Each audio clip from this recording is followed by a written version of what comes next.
Funding for this program is provided by. Additional funding provided by.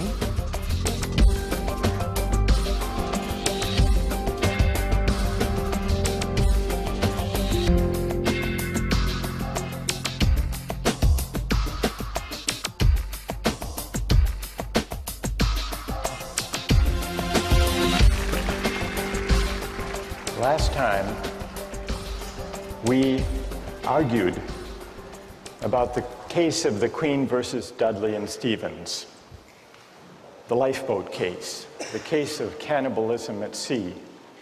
And with the arguments about the lifeboat in mind, the arguments for and against what Dudley and Stevens did in mind, let's turn back to the philosophy, the utilitarian philosophy of Jeremy Bentham.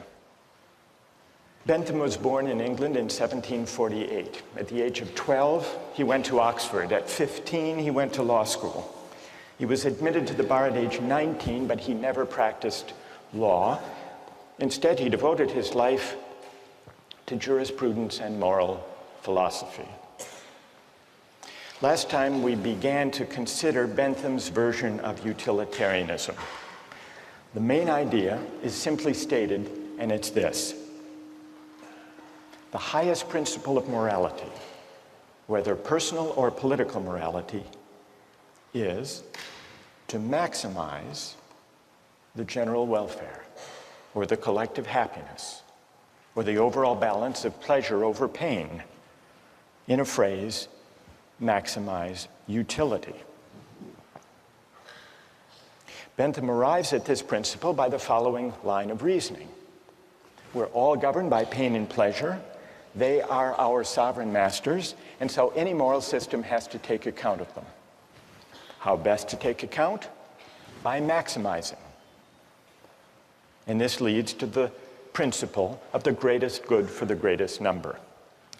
What exactly should we maximize? Bentham tells us happiness, or more precisely, utility. Maximizing utility is a principle not only for individuals, but also for communities and for legislators. What, after all, is a community? Bentham asks. It's the sum of the individuals who comprise it. And that's why, in deciding the best policy, in deciding what the law should be, in deciding what's just, citizens and legislators should ask themselves the question, if we add up all of the benefits of this policy and subtract all of the costs, the right thing to do is the one that maximizes the balance of happiness over suffering. That's what it means to maximize utility. Now, today, I want to see whether you agree or disagree with it. And it often goes, this utilitarian logic, under the name of cost-benefit analysis, which is used by companies and by governments all the time. And what it involves is placing a value, usually a dollar value, to stand for utility, on the costs and the benefits of various proposals. Recently in the Czech Republic, there was a proposal to increase the excise tax on smoking. Philip Morris, the tobacco company, does huge business in the Czech Republic. They commissioned a study, a cost-benefit analysis of smoking in the Czech Republic. And what their cost-benefit analysis found was the government gains by having Czech citizens smoke. Now, how do they gain? It's true that there are negative effects to the public finance of the Czech government because there are increased healthcare costs for people who develop smoking-related diseases. On the other hand, there were positive effects, and those were added up on the other side of the ledger. The positive effects included, for the most part, various tax revenues that the government derives from the sale of cigarette products, but it also included healthcare savings to the government when people die early, pension savings, you don't have to pay pensions for as long, and also savings in housing costs for the elderly. And when all of the costs and benefits were added up, the Philip Morris study found that there is a net public finance gain in the Czech Republic of $147 million. And given the savings in housing and healthcare and pension costs, the government enjoys a savings of over $1,200 for each person who dies prematurely due to smoking. Cost-benefit analysis. Now, those among you who are defenders of utilitarianism may think that this is an unfair test. Philip Morris was pilloried in the press, and they issued an apology for this heartless calculation. You may say that what's missing here is something that the utilitarian can easily incorporate, namely, the value to the person and to the families of those who die from lung cancer. What about the value of life? Some cost-benefit analyses incorporate a measure for the value of life. One of the most famous of these involved the Ford Pinto case. Did any of you read about that? This was back in the 1970s. Do you remember what the Ford Pinto was, a kind of car? Anybody? It was a small car, a subcompact car, very popular. But it had one problem, which is the fuel tank was at the back of the car, and in rear collisions, the fuel tank exploded. And some people were killed, and some severely injured. Victims of these injuries took Ford to court to sue. And in the court case, it turned out that Ford had long since known about the vulnerable fuel tank and had done a cost-benefit analysis to determine whether it would be worth it to put in a special shield that would protect the fuel tank and prevent it from exploding. They did a cost-benefit analysis. The cost per part to increase the safety of the Pinto, they calculated at $11 per part. And this was the cost-benefit analysis that emerged in the trial. $11 per part at 12.5 million cars and trucks came to a total cost of $137 million to improve the safety. But then they calculated the benefits of spending all this money on a safer car. And they counted 180 deaths, and they assigned a dollar value, $200,000 per death. 180 injuries, $67,000. And then the cost to repair, the replacement cost for 2,000 vehicles that would be destroyed without the safety device, $700 per vehicle. So the benefits turned out to be only $49.5 million, and so they didn't install the device. Needless to say, when this memo of the Ford Motor Company's cost-benefit analysis came out in the trial, it appalled the jurors who awarded a huge settlement. Is this a counterexample to the utilitarian idea of calculating? Because Ford included a measure of the value of life. Now, who here wants to defend cost-benefit analysis from this apparent counterexample? Who has a defense? Or do you think this completely destroys the whole utilitarian calculus? Yes? Okay, well, I think that, once again, they've made the same mistake the previous case did, that they assigned a dollar value to human life. And once again, they failed to take account things like suffering and emotional losses by the families. I mean, families lost earnings, but they also lost a loved one, and that is more valued than $200,000. Right. And wait. That's good. What's your name? Julia Roto. So if 200,000, Julie, is too low a figure because it doesn't include the loss of a loved one and the loss of those years of life, what do you think would be a more accurate number?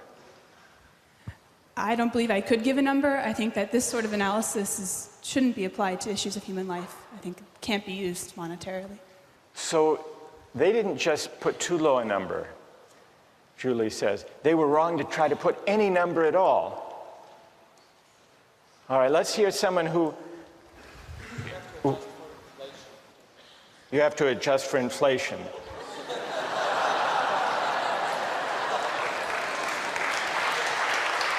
All right, fair enough. So what would the number be now? This was 35 years ago. $2 million. You would put 2 million. And what's your name? Wojtek says, we have to allow for inflation. We should be more generous. Then would you be satisfied that this is the right way of thinking about the question? I guess, unfortunately, it is. There needs to be a number put somewhere. Like, I'm not sure what that number would be, but I do agree that there could possibly be a number put on human life.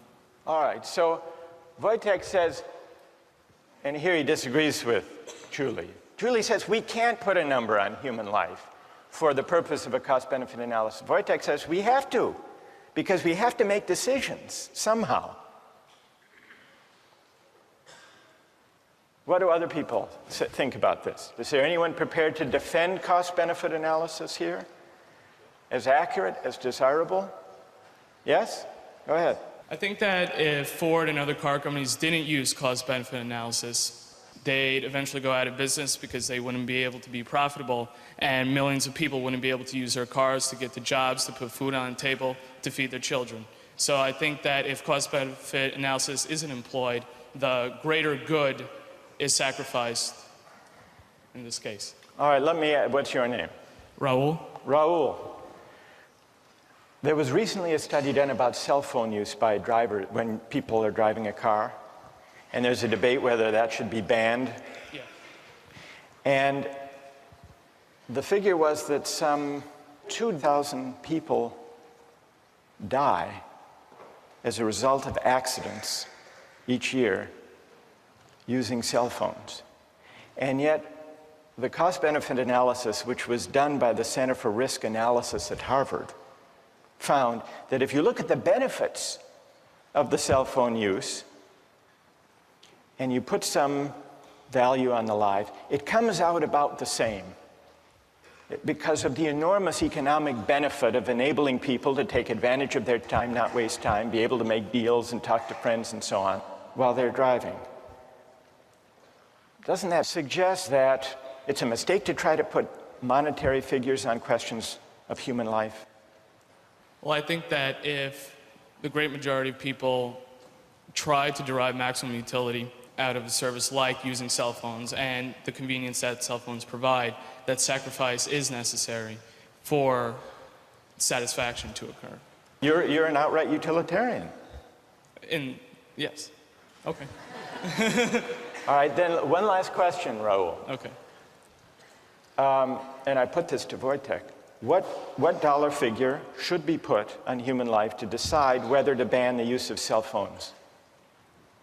Well, I don't want to arbitrarily calculate a figure. I mean, right now, I think that... You want to take it under advisement? Yeah, I'll take it under advisement. But what, roughly speaking, would it be? You've got 2,300 deaths. Okay. You've got to assign a dollar value to know whether you want to prevent those deaths by banning the use of cell phones in cars. Okay. So, what would your hunch be? How much? $1 million? $2 million? $2 million was Wojtek's figure. Yeah. Is that about right? Maybe $1 million. $1 million? Yeah. You know, that's good. Thank you. Okay. So these are some of the controversies that arise these days from cost-benefit analysis, especially those that involve placing a dollar value on everything to be added up. Well, now I want to turn to your objections not necessarily to cost-benefit analysis specifically, because that's just one version of the utilitarian logic in practice today, but to the theory as a whole, to the idea that the right thing to do, the just basis for policy and law, is to maximize utility. How many disagree with the utilitarian approach to law and to the common good? How many agree with it? So more agree than disagree. So let's hear from the critics. Yes? My main issue with it is that I feel like you can't say that just because someone's in the minority, what they want and need is less valuable than someone who's in the majority. So I guess I have an issue with the idea that the greatest good for the greatest number is okay, because there's still, what about the people who are in the lesser number? Like, it's not fair to them. They didn't have any say in where they wanted to be. All right, that's an interesting objection. You're worried about the effect on the minority. Yes. What's your name, by the way? Anna. Who has an answer to Anna's worry about the effect on the minority? What do you say to Anna? She said that the minorities value less. I don't think that's the case, because individually the minority's value is just the same as the individual of the majority. It's just that the numbers outweigh the minority. And I mean, at a certain point you have to make a decision, and I'm sorry for the minority, but sometimes it's for the general, for the greater good. For the greater good. Anna, what do you say? What's your name? Yangda. What do you say to Yangda? Yangda says you just have to add up people's preferences, and those in the minority do have their preferences weighed. Can you give an example of the kind of thing you're worried about when you say you're worried about utilitarianism violating the concern or respect due the minority? Okay. Can you give an example? So, well, with any of the cases that we've talked about, like for the shipwreck one, I think the boy who was eaten still had as much of a right to live as the other people, and just because he was the minority in that case, the one who maybe had less of a chance to keep living, that doesn't mean that the others automatically have a right to eat him just because it would give a greater amount of people the chance to live. So there may be certain rights that the minority members have, that the individual has, that shouldn't be traded off for the sake of utility? Yes. Yes, Anna? Yonda, this would be a test for you. Back in ancient Rome, they threw Christians to the lions in the Colosseum for sport. If you think how the utilitarian calculus would go, yes, the Christian thrown to the lion suffers enormous, excruciating pain. But look at the collective ecstasy of the Romans. Yonda.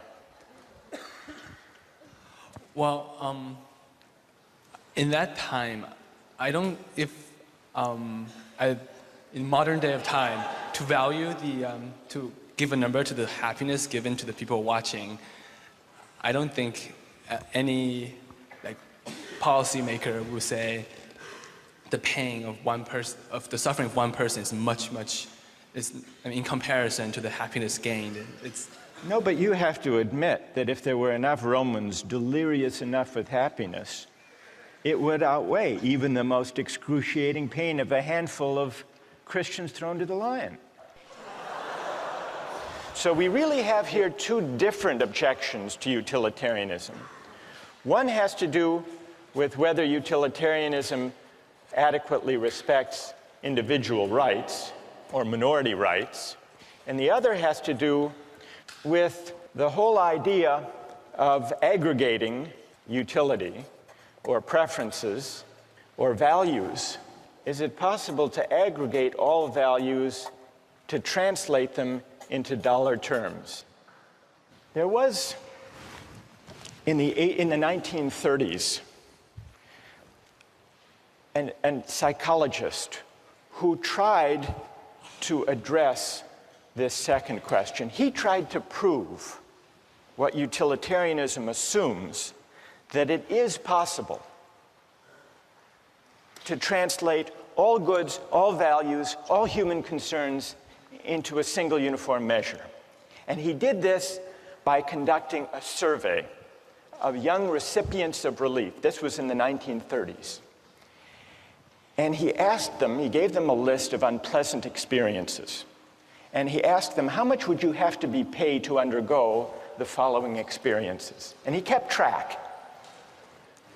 For example, how much would you have to be paid to have one upper front tooth pulled out? Or how much would you have to be paid to have one little toe cut off?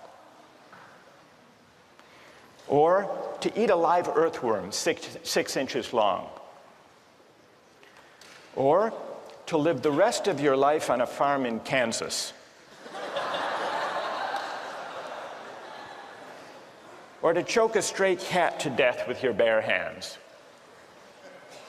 Now, what do you suppose was the most expensive item on that list? Kansas?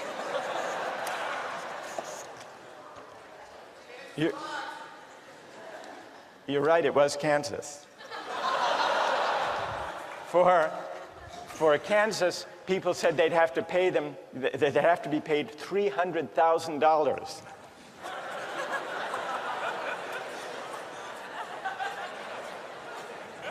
What do you think was the next most expensive? Not the cat. Not the tooth. Not the toe. The worm. People said you'd have to pay them $100,000 to eat the worm. What do you think was the least expensive item? Not the cat, the tooth.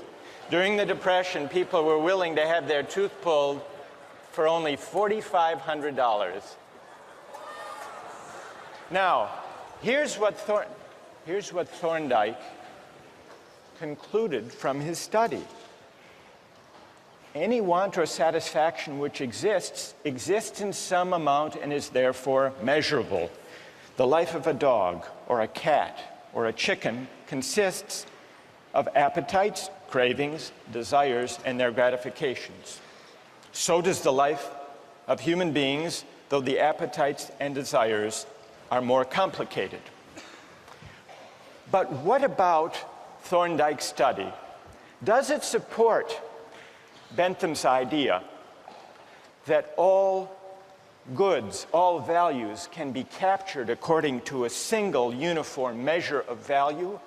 Or does the preposterous character of those different items on the list suggest the opposite conclusion, that maybe, whether we're talking about life or Kansas or the worm, maybe the things we value and cherish can't be captured according to a single uniform measure of value?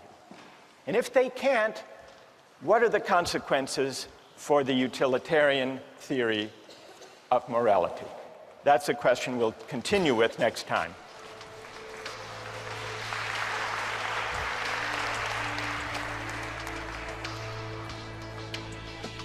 All right, now let's take the other part of the poll. Which is the highest experience or pleasure? How many say Shakespeare?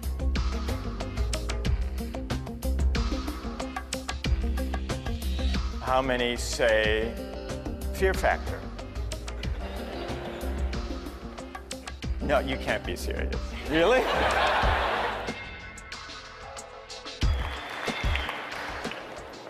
Last time we began to consider some objections to Jeremy Bentham's version of utilitarianism. People raised two objections in the discussion we had. The first was the objection, the claim, that utilitarianism, by concerning itself with the greatest good for the greatest number, fails adequately to respect individual rights. Today we have debates about torture and terrorism. Suppose a suspected terrorist was apprehended on September 10th, and you had reason to believe that the suspect had crucial information about an impending terrorist attack that would kill over 3,000 people, and you couldn't extract the information. Would it be just to torture the suspect to get the information? Or do you say, no, there is a categorical moral duty of respect for individual rights? In a way, we're back to the questions we started with about trolley cars and organ transplants. So that's the first issue. And you remember we considered some examples of cost-benefit analysis. But a lot of people were unhappy with cost-benefit analysis when it came to placing a dollar value on human life. And so that led us to the second objection. It questioned whether it's possible to translate all values into a single uniform measure of value. It asks, in other words, whether all values are commensurable. Let me give you one other example of an experience. This actually is a true story. It comes from personal experience that raises a question, at least, about whether all values can be translated without loss into utilitarian terms. Some years ago, when I was a graduate student, I was at Oxford in England, and they had men's and women's colleges. They weren't yet mixed. And the women's colleges had rules against overnight male guests.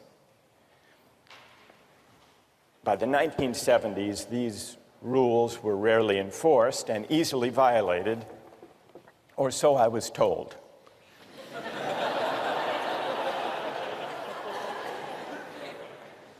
By the late 1970s, when I was there, pressure grew to relax these rules, and it became the subject of debate among the faculty at St. Anne's College, which was one of these all-women's colleges. The older women on the faculty were traditionalists. They were opposed to change on conventional moral grounds. But times had changed, and they were embarrassed to give the true grounds for their objection. And so they translated their arguments into utilitarian terms. If men stay overnight, they argued, the costs to the college will increase. How, you might wonder? Well, they'll want to take baths, and that'll use up hot water, they said. Furthermore, they argued, we'll have to replace the mattresses more often. The reformers met these arguments by adopting the following compromise. Each woman could have a maximum of 3 overnight male guests each week. They didn't say whether it had to be the same one or 3 different, provided, and this was the compromise, provided the guest paid 50 pence to defray the cost to the college. The next day, the national headline in the national newspaper read, St. Anne's girls 50 pence a night.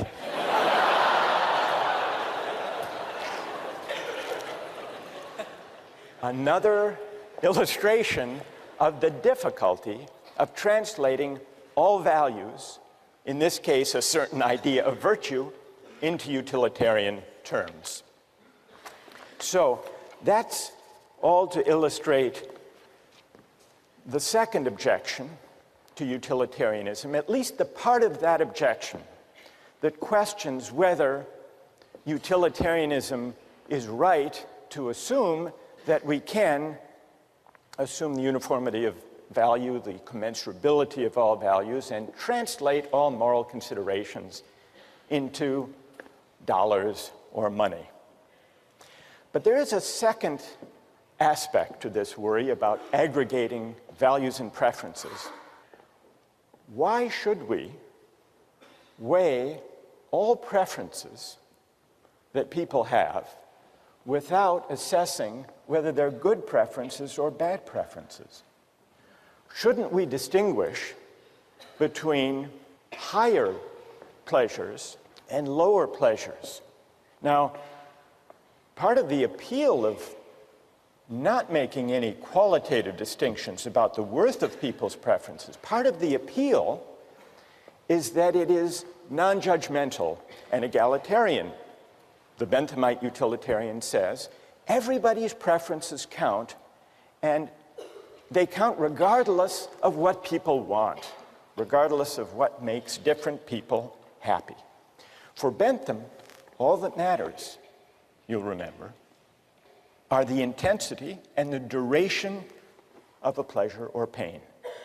The so-called higher pleasures or nobler virtues are simply those, according to Bentham, that produce stronger, longer pleasure.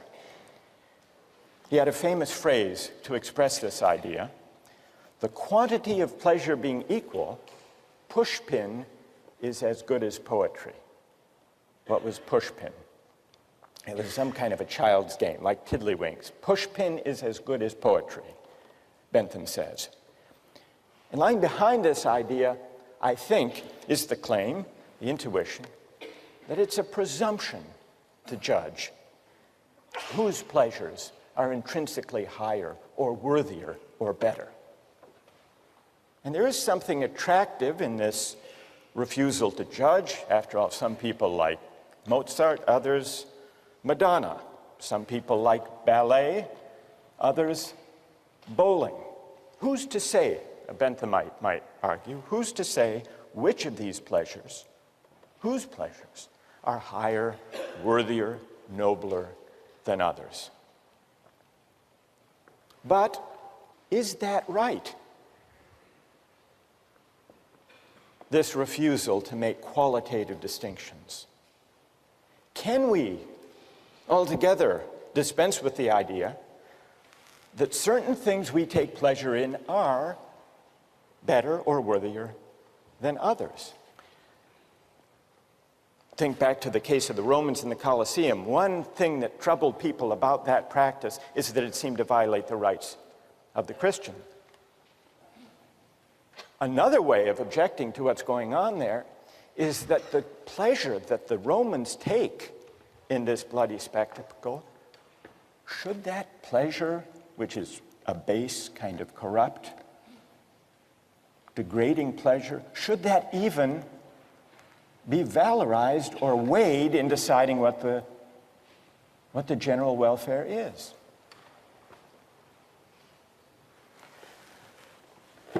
So here are the objections to Bentham's utilitarianism.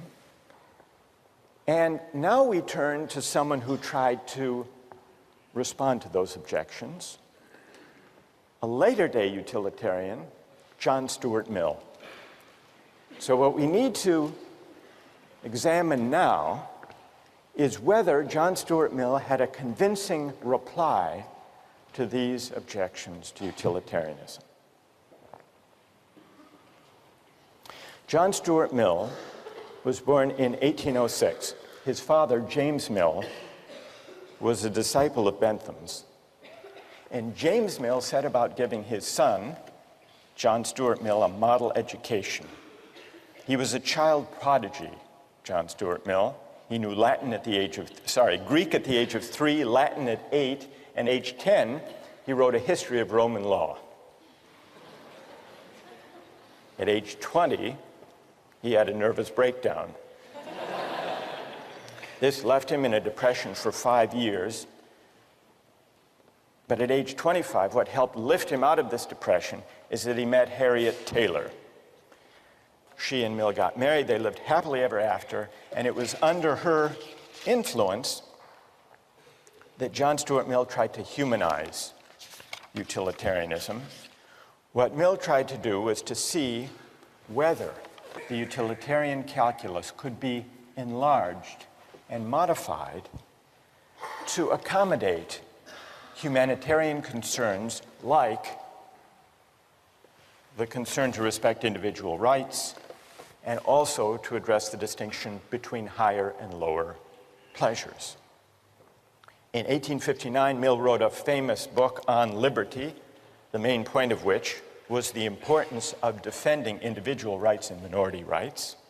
And in 1861, toward the end of his life, he wrote the book we read as part of this course, Utilitarianism. He makes it clear that utility is the only standard of morality, in his view.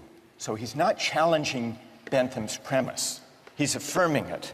He says very explicitly, the sole evidence it is possible to produce that anything is desirable is that people actually do desire it. So he stays with the idea that our de facto, actual, empirical desires are the only basis for moral judgment. But then, on page 8, also in chapter 2, he argues that it is possible for a utilitarian to distinguish higher from lower pleasures.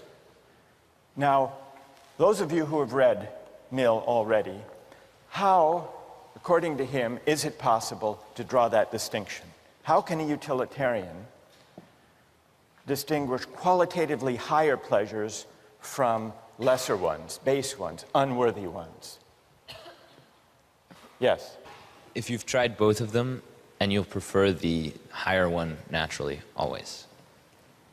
That's great. That's right. What's your name? John.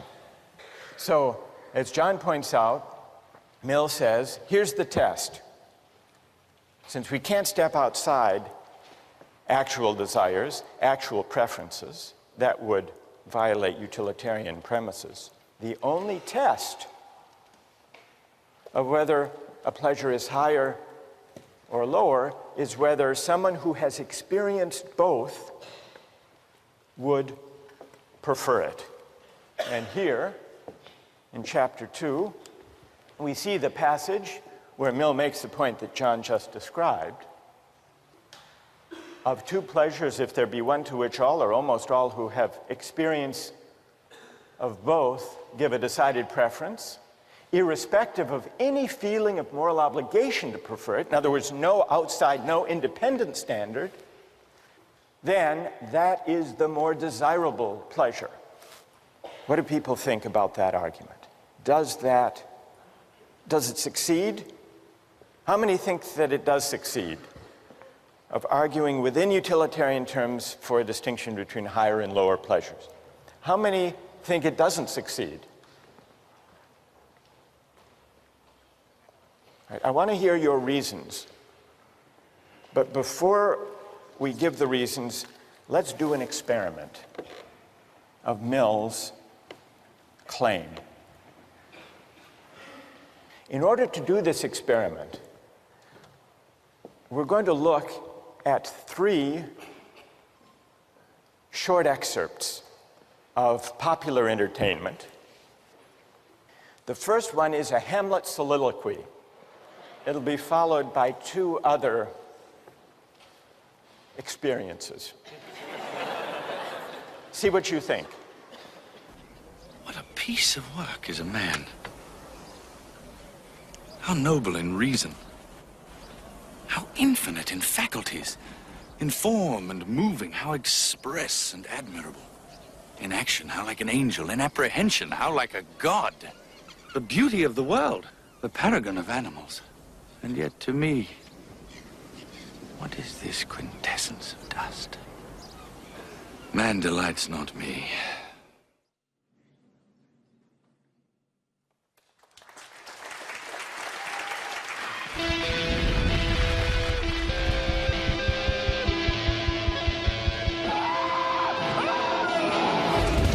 Imagine a world where your greatest fears become reality.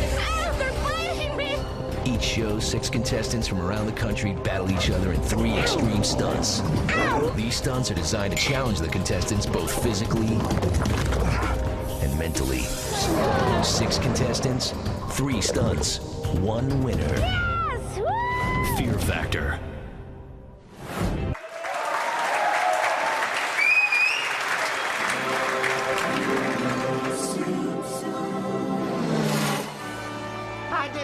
Pedal to the metalophiles. Landers, since when do you like anything cool? Well, I don't care for the speed, but I can't get enough of that safety gear. Helmets, roll bars, caution flags. I like the fresh air and looking at the poor people in the infield. Dang, Cletus, why'd you have to park by my parents? Now, honey, it's my parents, too.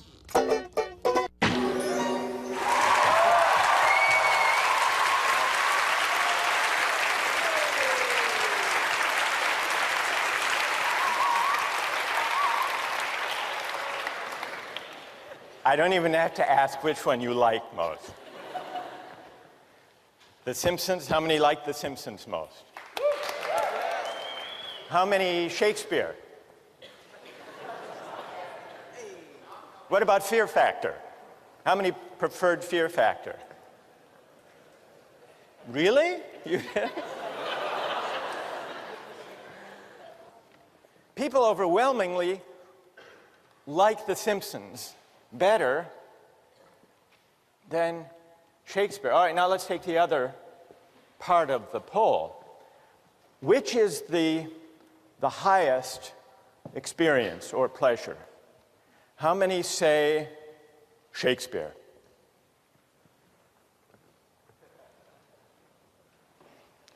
How many say Fear Factor?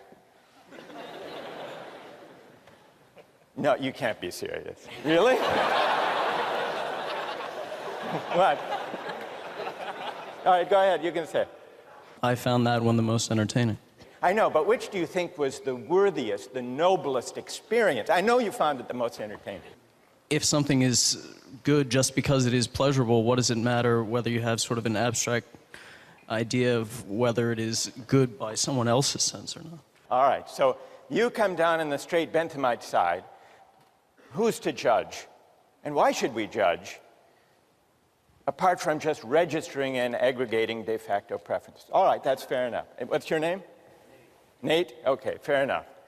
All right, so how many think The Simpsons is actually, apart from liking it, is actually the higher experience? Higher than Shakespeare. All right, let's see the vote for Shakespeare again. How many think Shakespeare is higher? All right, so why is it? Ideally, I'd like to hear from someone. Is there someone who thinks Shakespeare is highest, but who preferred watching The Simpsons? Yes? Like, I guess just sitting watching The Simpsons, it's entertaining because they make jokes and they make us laugh, but like, someone has to tell us that Shakespeare was this great writer. We had to be taught how to read him, how to understand him. We had to be taught how to kind of take in Rembrandt, how to analyze a painting. Well, what's your name? Anisha. Anisha, when you say someone told you that Shakespeare is better, right, are you accepting it on blind faith? You voted that Shakespeare is higher only because the culture tells you that or teachers tell you that, or do you actually agree with that yourself? Well, in the sense of Shakespeare, no, but earlier you made an example of Rembrandt. I feel like I would enjoy reading a comic book more than I would enjoy kind of analyzing Rembrandt because someone told me it was great, you know? Right, so some of this seems to be, you're suggesting, a kind of cultural convention and pressure. We're told what books, what works of art are great. Who else? Yes.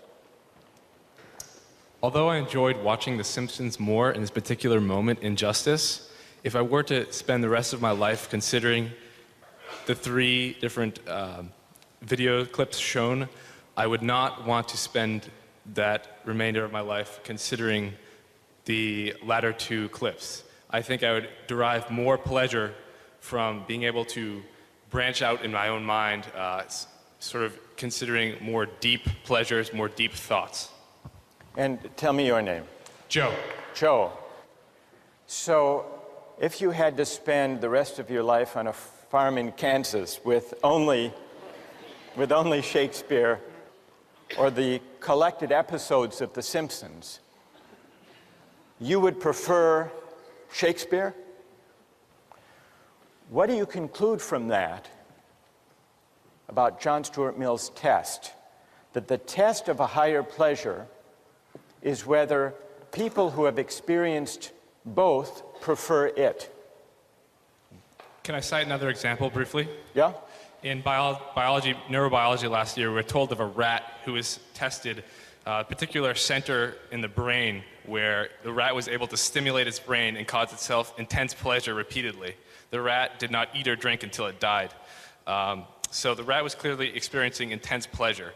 Now, if you ask me right now if I would rather experience intense pleasure or have a full lifetime of higher pleasure, I would consider intense pleasure to be low pleasure. I would right now enjoy intense pleasure.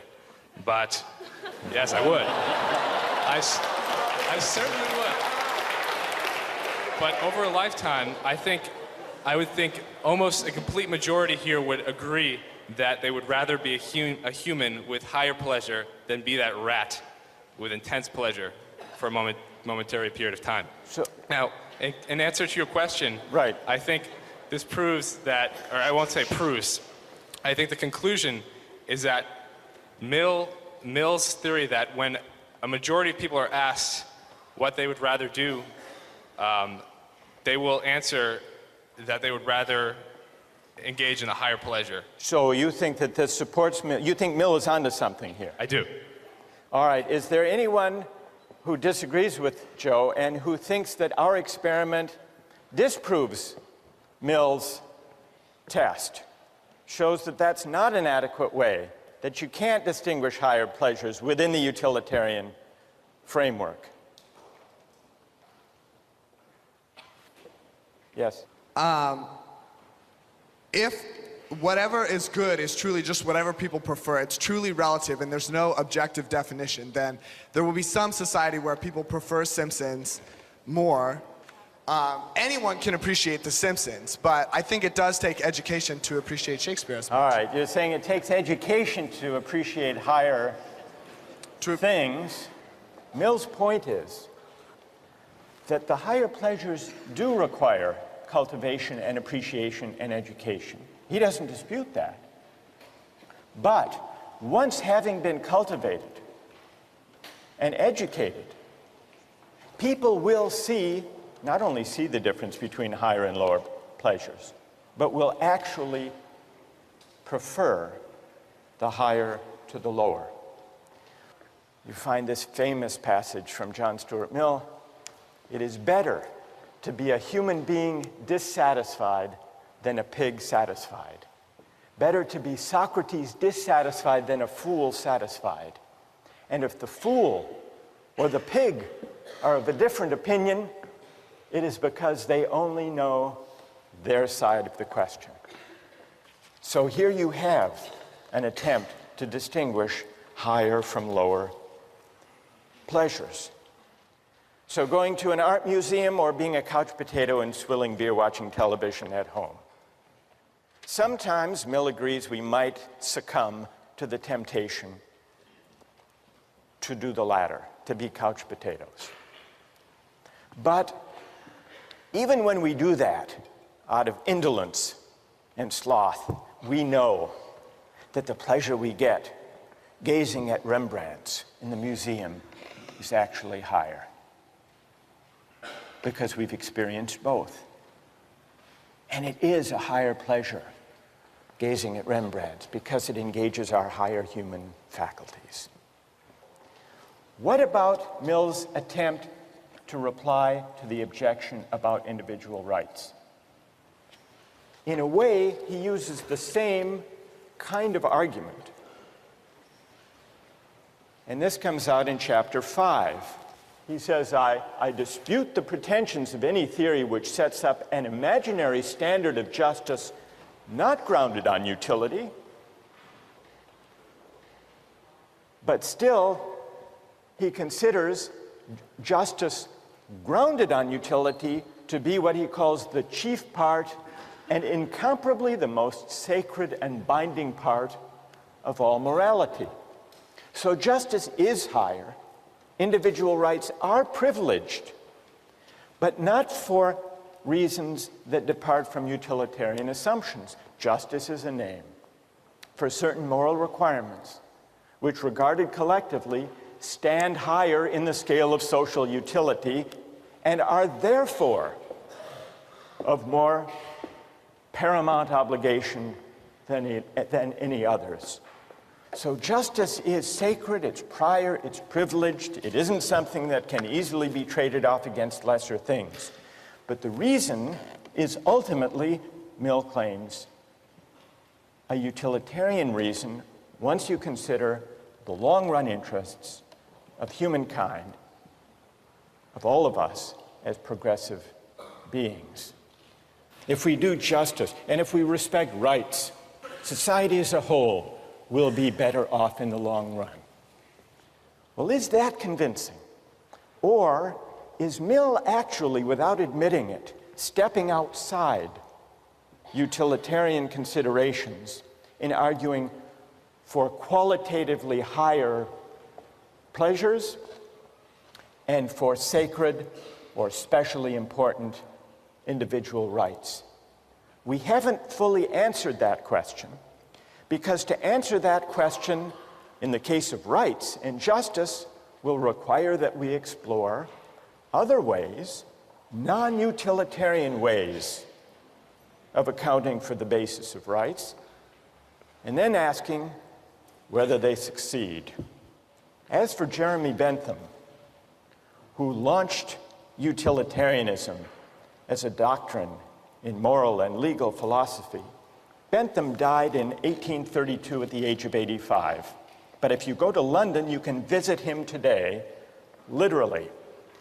He provided in his will that his body be preserved, embalmed, and displayed in the University of London, where he still presides in a glass case with a wax head, dressed in his actual clothing. You see, before he died, Bentham addressed himself to a question consistent with his philosophy. Of what use could a dead man be to the living? One use, he said, would be to make one's corpse available to the study of anatomy. In the case of great philosophers, however, better yet, to preserve one's physical presence in order to inspire future generations of thinkers.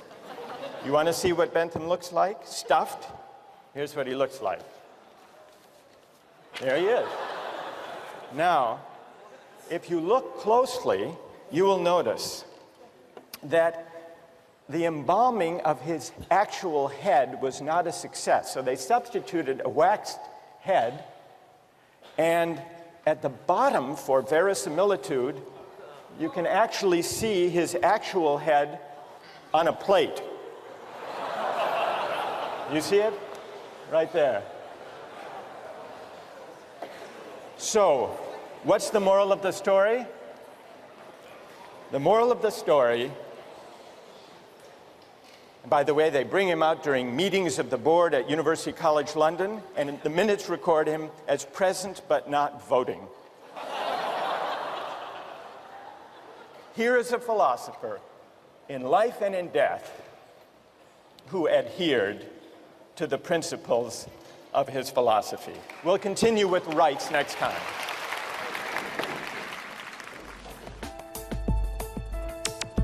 Don't miss the chance to interact online with other viewers of Justice. Join the conversation, take a pop quiz, watch lectures you've missed, and learn a lot more. Visit justiceharvard.org. It's the right thing to do.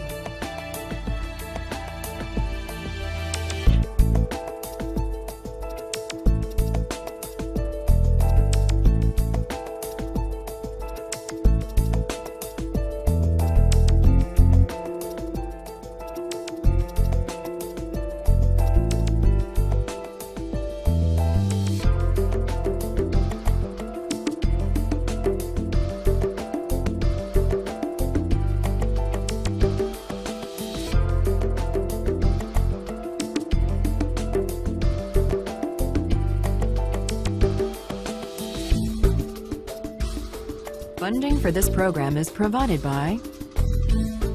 Additional funding provided by